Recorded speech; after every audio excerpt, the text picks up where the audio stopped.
ও বেটা আপনি কি করলেন? আমি এই যে খেত বাঁচতাছি। এ মাথা তিটা কি?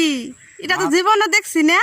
মাথা তুই যে সারাদিন মাঠে চকে কাম করলে রোদ লাগবো না। আমি এই যে এই পদ্ধতি করে দিছি, রোদ লাগে না। সারাদিন কাম করলে রোদ লাগবো না। এই যে এইভাবে আপনারা কাম করবেন, আনে এত বুদ্ধি, বাপ রে সুন্দরই তো হইছে। এই যে এইভাবে আপনার কাম করবেন, বুঝছুন? হ্যাঁ তাহলে আপনার রোদ লাগবো না সারাদিন। আমি রোদের মধ্যে সারাদিন মশটালের কাম করি, রোদ লাগে না, বুঝছুন? হ্যাঁ এই যে তাহলে বানায়া আগে তখন এই তাহলে বানাবেন মানে হুম। এই যে খুব সুন্দর হয়েছে গো।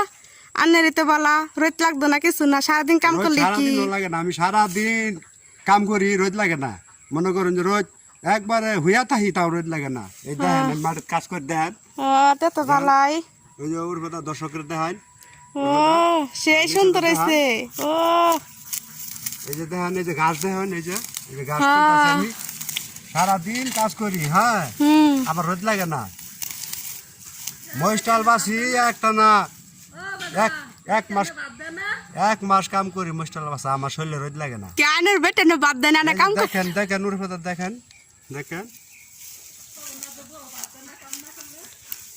আনের এবারে রোদের মধ্যে কাম করুন। আনের বউ বাদ দেয় না কাম না করলে একদিন।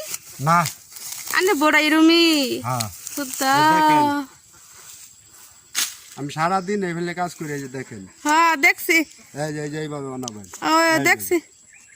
এই দেখেন, হ্যাঁ দেখছি। বুঝছেন? হ্যাঁ আচ্ছা এরা কলা পাতা দা। আচ্ছা। আনে আরামে কাম করুন। এই যে দেখেন, এই যে হ্যাঁ আনে কাম করুন আমি জায়গা। এই দেখে দিবেন, হ্যাঁ সূর্য তাপ লাগবে না, রোদ লাগবে না। এই যে দেখেন, হ্যাঁ আচ্ছা আনে কাম করুন, সমস্যা হইতেছে। আচ্ছা দেখছি। হ্যাঁ দেখছি। আপনি সারাদিন কাজ করলে রোদ লাগবে না। ও সুন্দর। আচ্ছা আচ্ছা জায়গা। বুঝছেন? হ্যাঁ কাম করি না বইবে জায়গা।